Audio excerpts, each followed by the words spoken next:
to buy the food they need.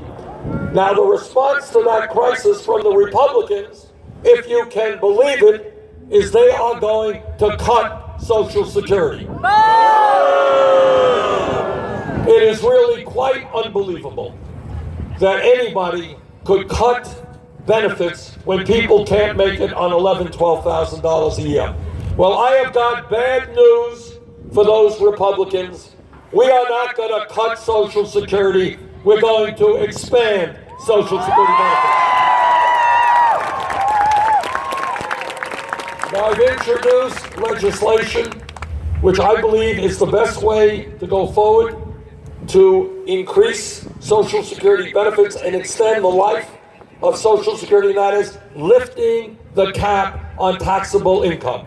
Now, right now, you got a multimillionaire contributing the same amount into Social Security as somebody who makes $118,000 a year. That's not fair. If you got rid of that cap, you start at $250,000 on up. You can extend the life of Social Security, not the 19 years that currently exist, but for 58 years, and we can expand benefits by $1,300 a year for people living on less than $16,000. Now, a great nation is not judged by the number of millionaires and billionaires that it has. It is not judged by the size of its military or the number of nuclear weapons it has. A great nation is judged by how we treat the weakest and most vulnerable people amongst us. That's what a great nation is about. Now, I have challenged Secretary Clinton on numerous occasions. Will she join me in lifting the cap on taxable income so that we can extend and expand Social Security benefits? I have yet to get an answer from her. I hope we can get that answer today. There is an issue of growing concern, and that is the future of water, our water supply in the United States and, in fact, around the world. I was in Flint, Michigan a few months ago, and what I saw in that city was literally beyond comprehension. I talked to parents whose children have suffered cognitive damage because they have been drinking poison water with large amounts of lead in it. We've got a water crisis, and one way to help this planet is to end fracking.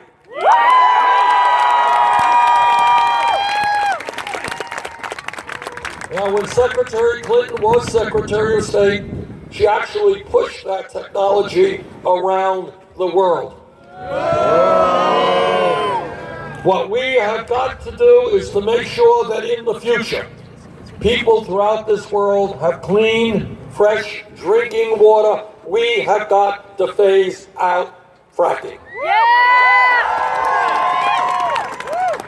Now, this campaign is doing well because instead of spending our lives hustling money from billionaires and Wall Street, we are talking to the American people. And we are hearing what's on the mind of the American people. We talk to workers, and what workers around the country are telling me is they cannot make it on $8 or $9 or $10 an hour, that we have got to raise the minimum wage, which is a starvation minimum wage today at the federal level of $7.25 an hour, to a living wage, $15 an hour.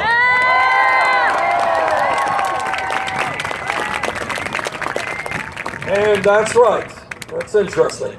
You know, one of the ways that change takes place, and I hope everybody understands it, change never takes place from the top on down. It always takes place from the bottom on up. And when we talk about the minimum wage, the whole struggle for a $15 minimum wage is so inspiring and gives me such confidence for the future. If we were here, right here, 5 years ago, and somebody said, you know, Bernie, the $7.25 minimum wage is a starvation wage, it's awful, we've got to raise that minimum wage to $15 an hour. The person next to him or her would have said, you are nuts. You are thinking too big. You want to more than double the minimum wage? You can't do that. That's crazy. Maybe $9 an hour, maybe if we're lucky, $10 an hour. But you know what happened, and you do know what happened. People in the fast food industry, with the support of the trade union movement, they went out on strike. And they said to their neighbors, and they said to the country, we can't make it on $7.25 an hour. And they rallied the American people.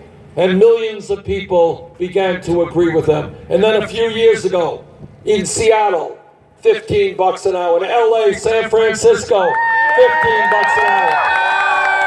In Oregon, $15 an hour. California.